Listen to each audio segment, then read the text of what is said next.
नमस्कार, नवभारत टाइम्स में आपका स्वागत है।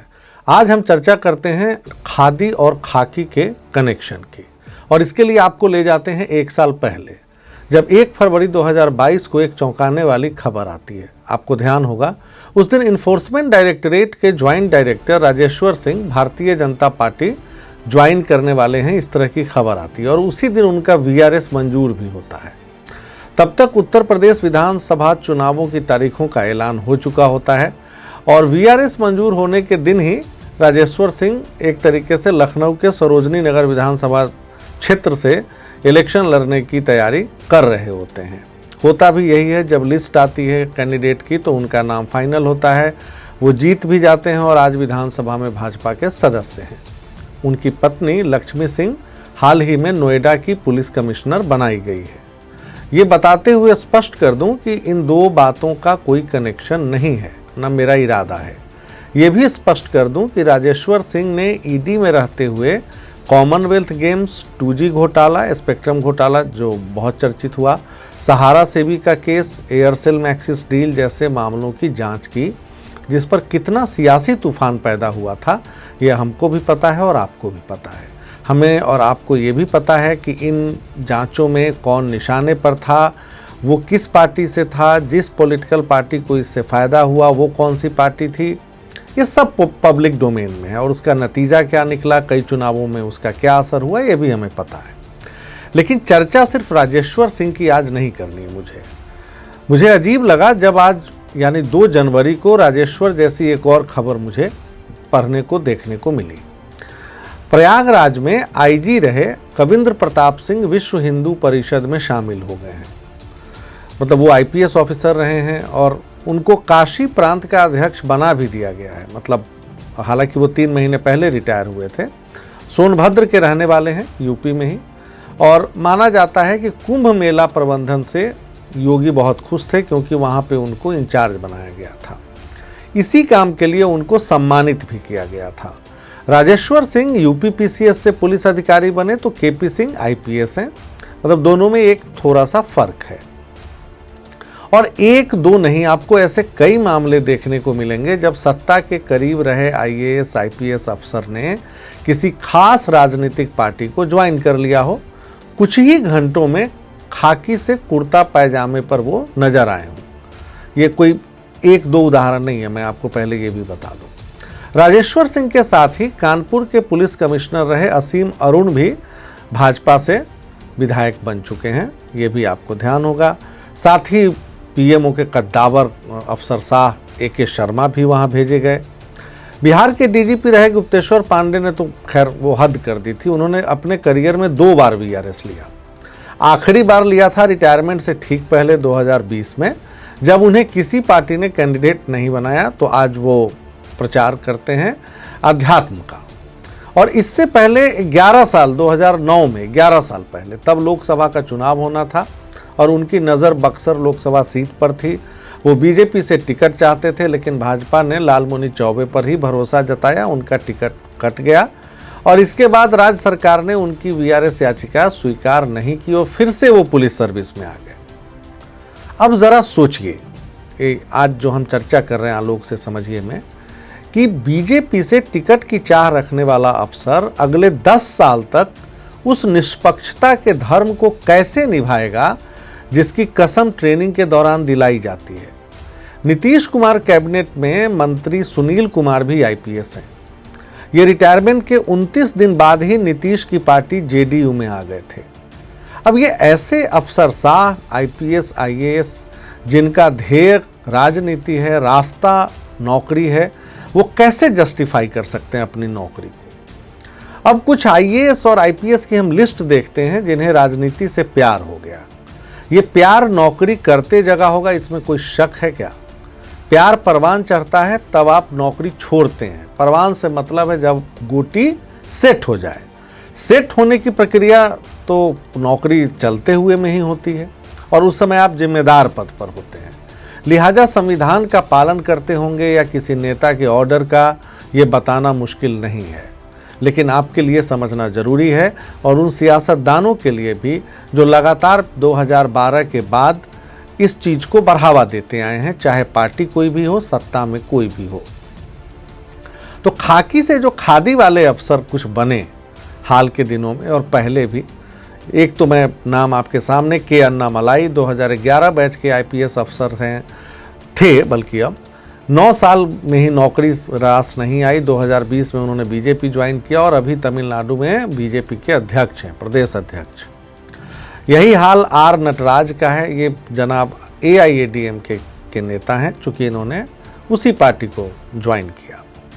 सत्यपाल सिंह आप जानते हैं, महाराष्ट्र कैडर के आईपीएस अफसर रहे, मुंबई के पुलिस कमिश्नर बने, अब यूपी में बागपत से उनको भाजपा ने टिकट दिया, वो जीत भी गए और केंद्र में भी पहुंच गए। तो इस तरह के कई नाम हैं, जैसे एक निखिल कुमार हैं, बिहार के रहने वाले हैं, ये तो राज्यपाल की कुर्सी तक ये संभाल चुके हैं और उससे पहले कई पार्टियों, खास तौर पे कांग्रेस से इनका जुड़ाव सबको पता है, क्योंकि इनके पिताजी भी जो थे वो पूर्व सीएम थे, सत्येंद्र नारायण सिन्हा, और जिसके कारण वो कांग्रेस की तरफ गए। अब नौकरी के दौरान क्या रुझान रहा होगा ये समझना मुश्किल नहीं है, हालांकि मैं कोई आक्षेप नहीं लगा रहा। अब देखते हैं कि आईएएस से नेता कौन कौन बने। बहुत सारे बने, मतलब अगर पीछे जाएं इतिहास में तो बहुत सारे बने, बहुत करियर में सफल भी रहे। जैसे अजित जोगी छत्तीसगढ़ के सीएम बने, वो राजीव गांधी के बेहद करीबी थे। फिर मणिशंकर अय्यर, यशवंत सिन्हा, मीरा कुमार, नटवर सिंह जैसे नेताओं ने केंद्रीय कैबिनेट में अहम जिम्मेदारियां निभाई। हालांकि इन लोगों ने बहुत शिद्दत के साथ राजनीति भी की और उसी शिद्दत के साथ नौकरी भी की। लेकिन पिछले 2 दशकों में ये जो वीआरएस लेकर अफरा तफरी वाला माहौल बना है, ये बहुत चिंताजनक है और ये प्रोसेस इलेक्शन से पहले और तेज हो जाता है। जैसे उदाहरण एक तो और आपके सामने रखूं, 2019 चुनाव से पहले 1994 बैच की आईएएस अफसर अपराजिता सारंगी भाजपा में शामिल हो गई। चुनाव से पहले ही रायपुर के कलेक्टर ओपी चौधरी इस्तीफा देते हैं और बीजेपी ज्वाइन करके टिकट पा जाते हैं। ये बात और है कि उनका जो है दाव वो उल्टा पड़ता है, क्योंकि वो चुनाव हार जाते हैं कांग्रेस के कैंडिडेट से। तो हर बार दाव सही पड़ना गारंटी नहीं होती, क्योंकि चुनाव तो भाई गणित है, जनता अगर आपको चुनेगी तो आप जीतेंगे। ये हर राज्य का कमोबेश यही हाल है। मैं इसके लिए किसी खास पार्टी को फिर से बताऊं जिम्मेदार नहीं मानता, लेकिन ऑल इंडिया सर्विसेज के अधिकारी अगर नौकरी के बीच राजनीति के दंगल में रुचि लेने लगे तो स्टील फ्रेम भी फ्रैक्चर होगा और कानून व्यवस्था भी गर्त में जाएगी। ये आप लिख लीजिए। राजस्थान का एक उदाहरण तो बताता हूं, ये तो हैरान करने वाला है। एक क्राइम ब्रांच के एसपी थे मदन मेघवाल, 2018 चुनाव की बात है। ये कांग्रेस के टिकट पर खजुवाला सीट से चुनाव लड़ना चाहते थे। तो टिकट कांग्रेस रिलीज करने वाली थी, टिकट का लिस्ट आने वाला था, उससे एक दिन पहले वो वीआरएस के लिए आवेदन देते हैं। क्या हुआ नहीं हुआ, सेटिंग गोटी नहीं बैठी, टिकट के लिस्ट में उनका नाम नहीं आया। अगले ही दिन वो वीआरएस वापस लेने की अर्जी देते हैं। अब आप बताइए कि ऐसा अफसर क्या अपनी कुर्सी के साथ न्याय कर सकता है? जिसको टिकट न मिला हो तो उसने वीआरएस की अर्जी वापस ले ली हो, उसकी तो राजनीतिक वफादारी साबित हो चुकी है इस दौरान। फिर कोई एक्शन या फिर कोई रूल में चेंज क्यों नहीं हो रहा? तो ये जो हितों से टकराव है, इसको लेकर चीफ इलेक्शन कमिश्नर रह चुके वीएस संपत ने बहुत नाराजगी जताई थी ऑन रिकॉर्ड। सर्विस छोड़कर तुरंत राजनीतिक दल ज्वाइन करने को उन्होंने अनैतिक बताया था और ये सही में वास्तव में स्थिति विचित्र है। शायद रूल बनाने वालों ने भी नहीं सोचा होगा कि ये जो नौकरशाह हैं ये रिटायरमेंट और वीआरएस के तुरंत बाद इस तरह कोई पॉलिटिकल पार्टी ज्वाइन करेंगे, जबकि रूल में ये है कि वो कोई कॉरपोरेट जॉब नहीं कर सकते। मतलब इसके लिए कन्फ्लिक्ट ऑफ इंटरेस्ट का क्लॉज है। लेकिन समझ में नहीं आ रहा है कि राजनीतिक दल ज्वाइन करने से तो बड़ा कन्फ्लिक्ट ऑफ इंटरेस्ट कोई हो ही नहीं सकता, क्योंकि वही सत्ताधारी दल इस देश की संवैधानिक व्यवस्था को चलाती है, सब कुछ तो उसके हाथ में है।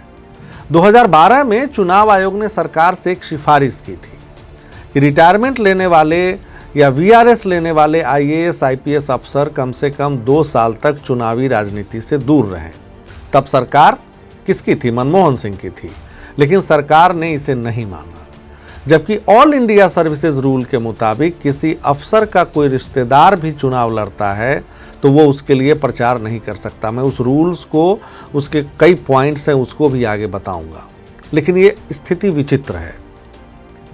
हमने जब ये देखा the all India services conduct rules 1968 जब बना था, तो उसमें इसका जो 5वां पॉइंट है, 5वां टॉपिक, उसकी हेडिंग है taking part in politics and elections. इसके अंदर 2-3 चीज़ें बिंदुवार बताया गया है जिसका जिक्र मैं करना चाहता हूं।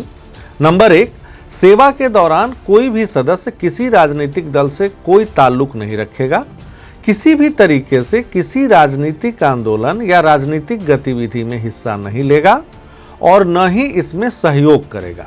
अब आप बताइए, जो अफसर ये मानकर बैठा है कि 6 महीने बाद मुझे अमुक पार्टी को ज्वाइन करना है और उस अमुक पार्टी का प्रदर्शन चल रहा हो तो उस पर वो लाठी चार्ज करेगा या क्या करेगा?